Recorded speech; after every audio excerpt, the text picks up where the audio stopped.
والصلاة والسلام علیکہ یا رسول اللہ صلی اللہ تعالی علیہ وسلم۔ آج ایک موضوع لے کے آیا ہوں، فقر فاقہ کفر کے قریب کیوں پہنچاتا ہے۔ حضرت رضی اللہ تعالی عنہ نے فرمایا، رسول پاک صلی اللہ تعالی علیہ وسلم کا ارشاد ہے کہ بھوک انسان کو کفر کے قریب پہنچا سکتی ہے، اور جب آدمی خدائے تعالیٰ پر ایمان لے آئے اور اپنے تمام امور کو اس کے سپرد کر کے یہ یقین کرے کہ رزق کی ہر سہولت اسی کے قبضہ قدرت میں ہے، اور اعتقاد رکھنے کے جو شے اسے ملی ہے وہ ہر حال میں ملنی تھی، اور جو نہیں ملی وہ ملنے کا کوئی امکان نہ تھا، اور بندہ مومن خدائے تعالیٰ کے اس ارشاد پر بھی یقین رکھتا ہے کہ اللہ سے ڈرنے والے کے لیے اللہ خود راہیں پیدا کر دیتا ہے، اور وہ جس جگہ چاہتا ہے اسے رزق عطا کرتا ہے، اور اللہ پر اعتقاد کرنے والے کو اللہ بہت پسند کرتا ہے۔ چنانچہ خدائے تعالیٰ کے اس ارشاد پر پختہ یقین بندہ مومن کو عافیت و استغنا کی دولت سے نواز دیتا ہے، لیکن جب اللہ تعالیٰ اسے فقر و فاقہ اور بلا میں مبتلا کر دیتا ہے تو وہ گریہ وزاری کرتا ہے، خدا کے سامنے سوال کرنے لگتا ہے، لیکن جب اس پر بھی اس کی آزمائش جاری رہتی ہے تو وہ مذکور بالا حدیث پاک کا مصداق بن جاتا ہے کہ قریب ہے کہ فقر و کفر کا سبب بن جائے۔ مگر جب اللہ تعالیٰ کسی پر مہربان ہو جاتا ہے تو اس کی ابتدا آزمائش ختم کر دی جاتی ہے، اور وہ بندہ عافیت و غنا پا لینے کے بعد خدا تعالیٰ کا شکر ادا کرتے ہوئے حمد و ثنا میں مصروف ہو جاتا ہے، اور تمام عمر شکر گزاری کی اسی کیفیت میں رہتا ہے۔ لیکن اگر اللہ تعالیٰ کسی کو ہمیشہ کے لیے فاقہ میں رکھنا چاہتا ہے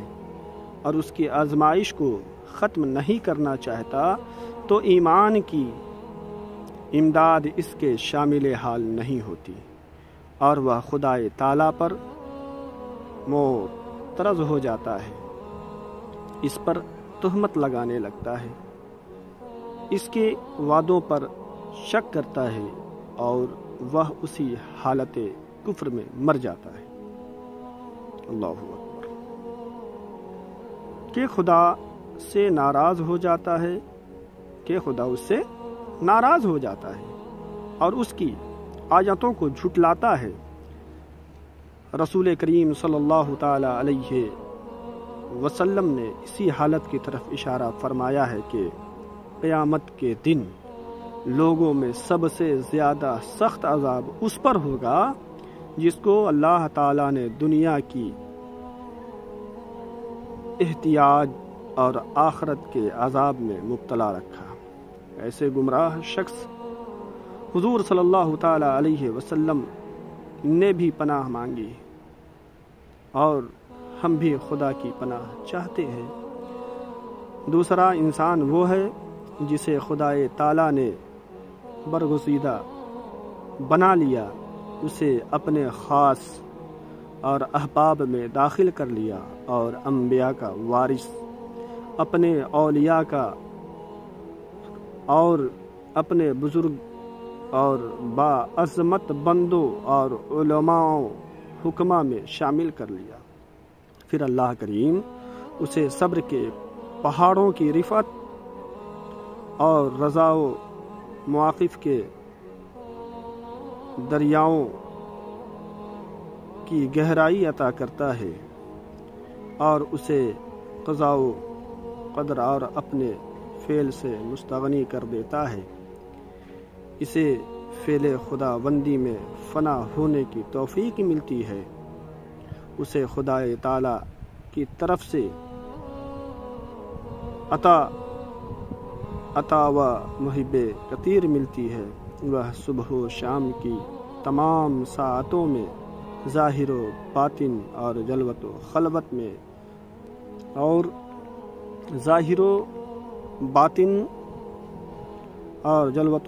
میں انواع اقسام کے لطف و کرم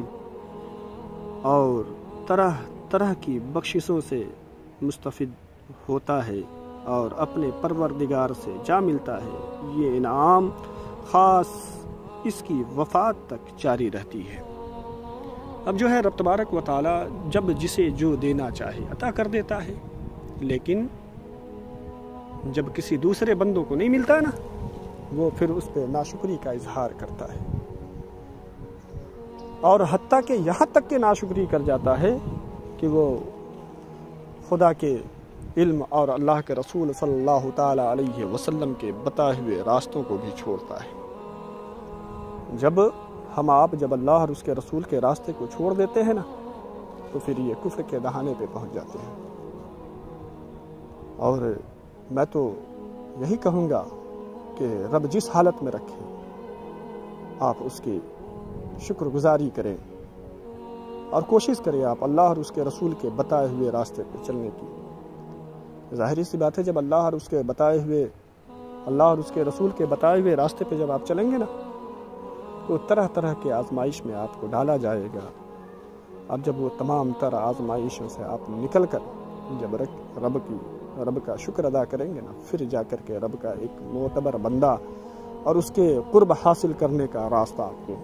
مل سکتا ہے۔ تو کوشش کریں کہ رب کے ہر حکم پہ اپنے آپ کو لائے، نماز، فرض و واجبات جو ہے اس کو آپ پورا کریں، اور جہاں تک ہو سکے آپ کوشش کریں کہ ہمیشہ باوضو رہے، تاکہ شیاطین کے وسوسوں سے آپ محفوظ و معمور رہ سکیں۔